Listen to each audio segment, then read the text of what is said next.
And now, here's your host of Shaping Success, Wes Tankersley. What is up, everyone? Welcome to Shaping Success. I am your host, Wes Tankersley. It's amazing that I'm able to say that with the speed that I am because I am freaking tired. I just took a COVID test, which was negative, by the way, but I have had some sinus issues my whole life, and I'm getting to the point where I'm completely over it. I had sinus surgery probably about, I don't know, what's it been now? 7 years ago. And then never got rid of the situation that I had, never had the correction or the things that I was looking for to help me get better. It never really went away. And so what ends up happening is I have issues over and over again, sinus infections that didn't go away. I had an developed sinus that they cleaned out and made it easier for me to see. So that, didn't really clean up the situation that I was having. So I didn't really take care of the problem because I continued to have sinus issues. So then I go to a different ENT because the ENT that did the surgery retired. That ENT says you need to do allergy testing and see if it's allergies, which it definitely was. And so what ends up happening with that is, sorry, I'm looking for my chat things because I'm doing this one live and I don't see the chat box. So we'll see if we can find that. But anyway, I went and I had the allergy testing done. And then lo and behold, I'm allergic to everything, which will cause my issues that I'm having. And then it ends up being something that, let's get some allergy shots. This is what we're going to do. This is how they treat it. I can't find my chat box. So I'm sorry if you're listening. I appreciate you being here. This will be going live on the podcast. It's live on the YouTube right now, but there's been a lot of settings that have been adjusted lately, and it's been kind of tough to find those. So anyway, I went and I had the sinus testing done. Oh, there we are. CC, Nikki, I see you now. I found the chat box. It's been a while. I'll answer most of the questions that I can after I talk for a little bit. But anyway, the fact of the matter is I had allergy testing and then do the shots, right? And I get like 3 sinus infections during the shots. So 1, the sinus surgery is not working. 2, the shots are not working. So I go in and I sit down with the allergy doctor and he goes, I sometimes wonder if this doesn't work for people. We're going to refer you back to another ENT to have them look at it. They do another CT. The ENT is waiting for the CT and the previous one after I had surgery to kind of compare them. They go in and they look and he says that there's a lot of narrowing in my nose, that they could completely clean it out and make me breathe like I've never breathed before, which I've never really noticed that I had a problem breathing. But the previous ENT said, hey, that's not a problem. And so I go in and schedule the surgery. So I was going to have my knee replaced last year and I was going to have sinus surgery last year, just about this time. So I had my knee replaced because the surgery was scheduled and the ENT died. So he passed away. He had COVID. He had something happened. I get a phone call. Hey, doctor is out. He's not doing well. He may not make it. It doesn't look good. I'm like, okay, cool. So then they canceled the surgery. A week later, they called and said he did pass away. So they're not going to be able to do the surgery. We're reverting all your people over to this doctor. This is one that he would refer you to. So I go over to that doctor and told him all the problems. Again, this is like the 4th freaking time that I've gone through this. And tell him all the problems, blah, blah, blah, blah, blah. I get a sinus infection. He gives me medication to take care of the sinus infection. Waits for the CT because he doesn't have the CT, but he was supposed to have the CT before I had my appointment. Lost in records or whatever. So he gets the CT, goes over it with me. This is a second appointment and says, I don't know what he was looking at. I'm a surgeon. I obviously get paid if I do surgery, and I don't see any reason to operate on you to clean this out because it looks fine to me. I don't see any problems. But I think what we need to do is we need to do some more allergy testing again and get you back on the allergy regimen because I don't think they gave you enough time. Because if you've done allergy shots, they basically go and they get whatever you're allergic to and they mix it up and then the first place gives you injections of that same stuff. So hopefully you become immune to it. That's how they do it. But you have to go in once a week, once a month, I had to go in once a week to get shots in both arms for, I think, like 3 months. And then it goes to one time a month for like 3 years. And then they check again. And it just wasn't working. So he goes, well, let's do this. Let's do some testing. And he does allergy treatment as well, but he does it a little differently. So he starts doing that. He starts treating me for the allergies. And I've been doing the treatments. Instead of shots, they give you a daily drop that you take, same kind of thing. A little bit of whatever it is that makes you allergic, which I'm allergic to everything. Drops. So for the last year, this is probably the third sinus infection that I've had. And I'm about to go get I'm working on, so Nikki's in the chat room here, and she used to work for an ENT, and I'm working right now on getting a different ENT. I'm going to go to a different ENT because I need to get a fourth opinion on what should be done because it's not working. Either they need to put me on something that I take all the time and no problem. But one of the big problems that we have right now in this country is healthcare is nuts. It is freaking nuts. You can't get into I can't get into my regular doctor today. If I was to call him and said, hey, I need to go to my regular doctor. If I was going to go see him, I call him, hey, I need an appointment. And I have a sinus infection. Okay, go to urgent care. So you go to urgent care, okay? So when you have sinus issues over and over again, you find out what antibiotic works well. You find out what you need to be done. So I can basically walk in there and say, I have a sinus infection. Give me Augmentin and give me prednisone so that I can get over it. Well, the primary care doctor, or the urgent care doctor, will only give you 10 days of a dose because that's all they want to give you. And then they expect you to follow up with your regular doctor. Well, you can't get into your regular doctor to follow up with your regular doctor. Well, my regular doctor will tell me to go to an ENT. Well, my ENT is not doing this job. So here we are again. We're in this vicious circle of what the hell should I do? The ENT says, call me whenever you have any issues. So I call him. I ask him for some more prednisone. Nope. Doesn't return my call. Doesn't call me back. Doesn't, talk to the nurse. Nothing. So the last one that I had, I just basically said, screw it, and just dealt with it. So it's definitely a runaround. So that's what happens. That's how healthcare has been. It's gotten much worse since this pandemic that we have supposedly had. And so it's just been kind of tough. So sorry, that's a long way to get around the story of what's going on with me, but I may seem all right now, but I feel not that great. And that's why I took a COVID test this morning, because I took a drink of my coffee and it didn't taste right. And my face hurts and sinus issues and a couple other symptoms. I'm like, screw it, I'm going to go take a test and see what happens. Negative. So sinus infection, guaranteed. So after I get off here, I'll probably hit up the telehealth and try and get some antibiotics to kind of put a Band-Aid on it again and take care of the situation. But my ENT is not helpful at this point, and you can't get into them. When I was a kid and my mom needed to get me to the pediatrician, you call the doctor and say, hey, he's got a fever, he's got this, he's got that. All right, bring him in. They get you in right then and there. Now it doesn't happen. It's an act of Congress, literally, to get into the ENT, to get into where you need to get to, or to get into your primary doctor even, which is ridiculous.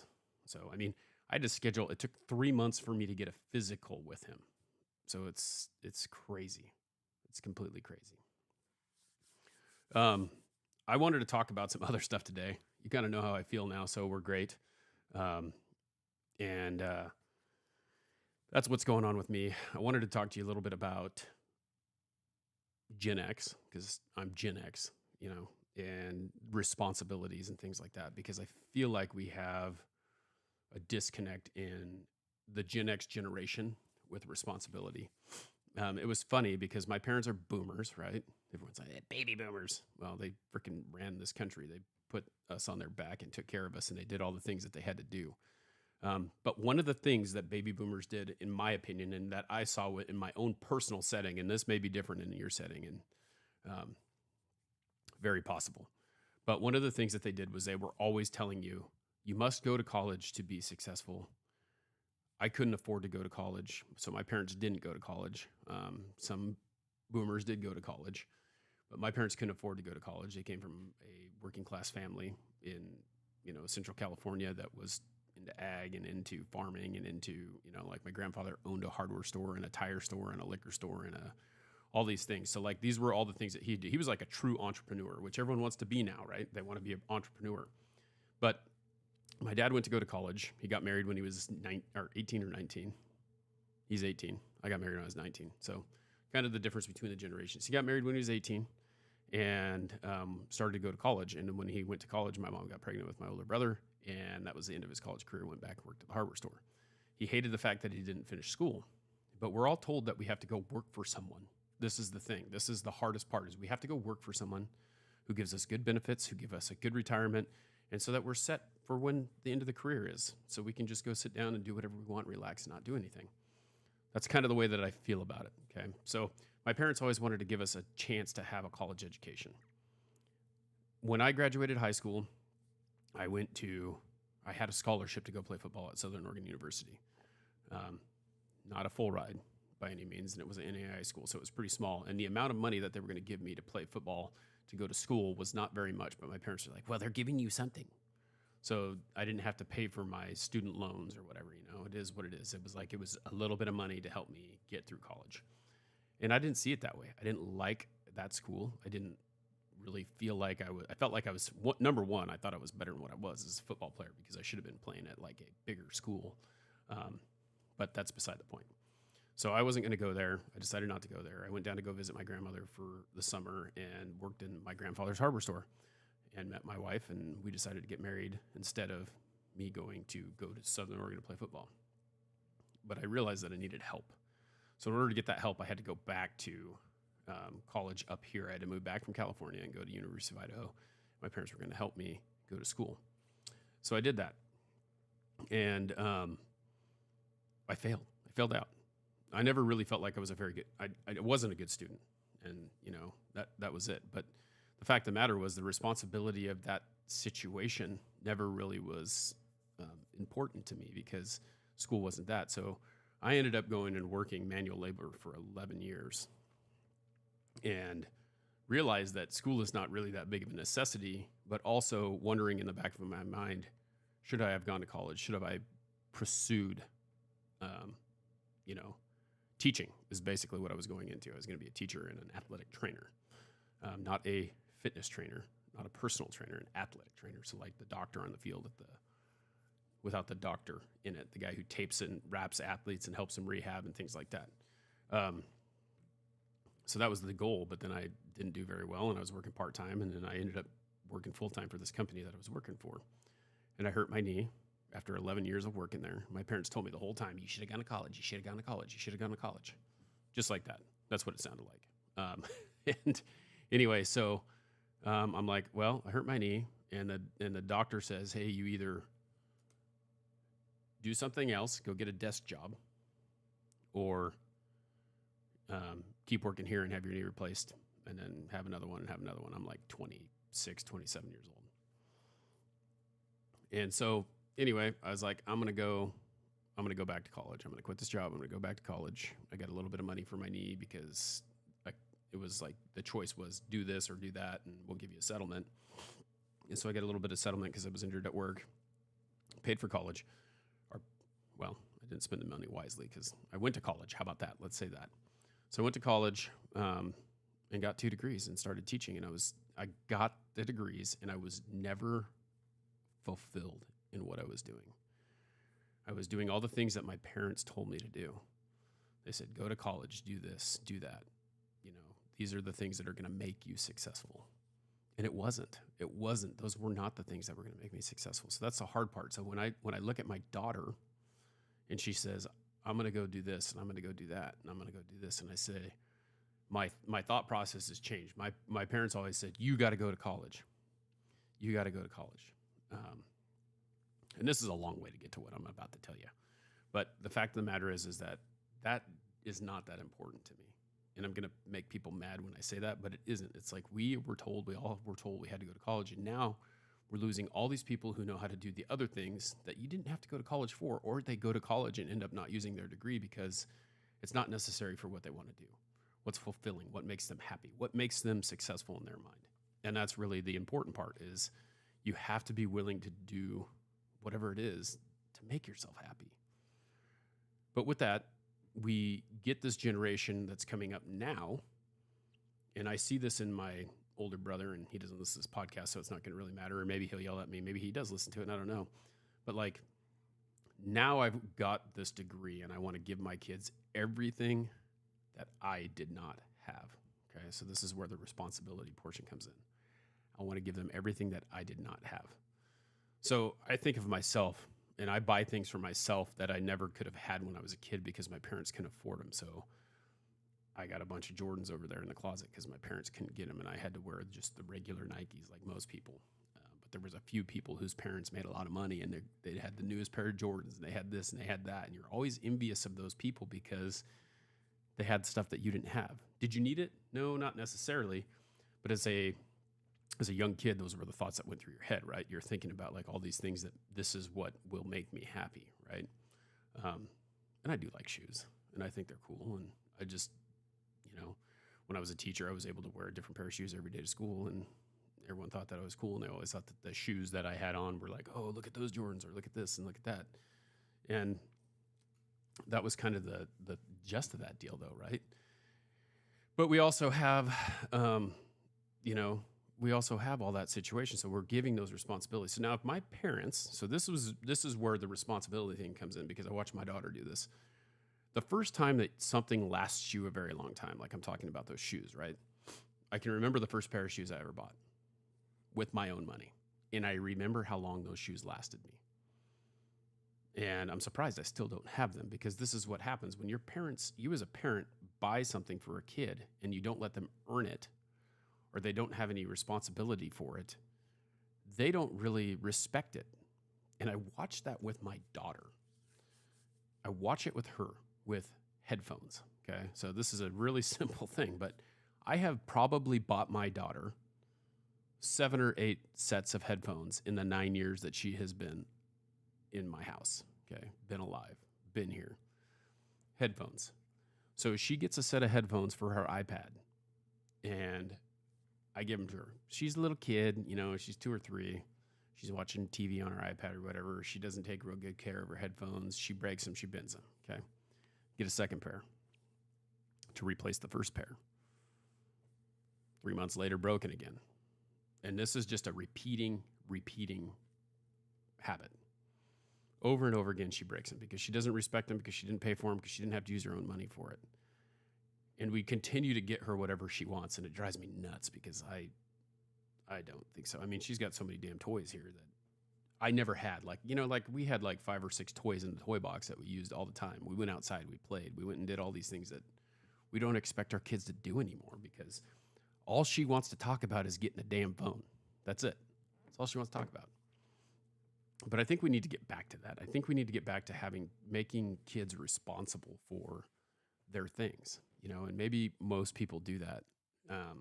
But I'm guilty of it. My family is guilty of it. It's like, we want to give you everything that we never could have, but we're doing them a disservice. And so that's the hard part. And then we generate things where people think that they deserve things. People who are toxic because they believe that they deserve it instead of they should earn it. And I see that a lot in my daily life, where there are people who just are given things over and over again and don't have to earn it. So then if they don't have to earn it, then they don't have respect for it. And so that's kind of the things that I'm working through in my mind, is like, it's super hard for me because there's all these things that go this way, and it's confusing to me how it can go that way. Why would you give someone something when all they do is show you over and over again that they don't have responsibility nor the respect for you? And I think you can use that in life. I think that you can see that. You hang out, you build relationships with people who respect you and who are willing to do the things that you are doing and reciprocate without any expectation. The problem is there's people who expect that all the time. And once you start doing it, they'll take advantage of that situation and continue to use it over and over again to their benefit. And that's where I have a hard time. because I'm the person with integrity. I'm the person who's working my ass off. I'm the person who's taking all the steps there are to make sure that I can do everything I possibly can for myself, my family, and whatever I'm doing, my podcast, my company, my work, my family. Those are the things that I am doing the most that I can. And then there's people who take, and take. And then there's people who give to those person who keep taking. And then you create this negative atmosphere. And so that's the hard part. It's like you have this negative atmosphere that you've created because people see what's fair and people don't see what's fair, and then they have an issue with it. So think about the responsibilities that you have, that you're giving your children, that you are trying to help. And remember, the next generation is going to think even less of responsibility because they think that they should just have it. As a teacher, as a PE teacher, because I was a PE teacher, right? I had students that would come into my classroom and not dress down and not participate. And then their parents would call me and tell me that I should give them a passing grade because it's just PE and it doesn't matter. So what kind of responsibility are we creating for our kids and for our students and for the people of the future if we can't expect them to be responsible? It's a tough one. So, CC, Nikki, thanks for hanging out. There's one more person here too, but I appreciate you all hanging out with me. If you can do me a big favor, if you have not subscribed to the YouTube channel, please do. We're trying to grow that thing. That's where I'm going to start pushing all my content on YouTube. Still have the podcast, still have all the social media because that's what I do. Follow me everywhere. Please help me to grow because I can't do it without you. And I stole that from my friend Jay Finning. He's reminded me of that yesterday, but that's okay. Great minds think alike, or you never really invented anything, or he probably heard it somewhere, or whatever. It doesn't matter. I love Jay. If you guys haven't checked out Jay's podcast, mine's Shaping Success, Hard Parking with Jay Finning, non-automotive podcast. Check it out. You can go see it. And I appreciate you all commenting, and thank you, CC, for hanging out. Thank you, Nikki. Until next time, I challenge you guys to find the shape of your success.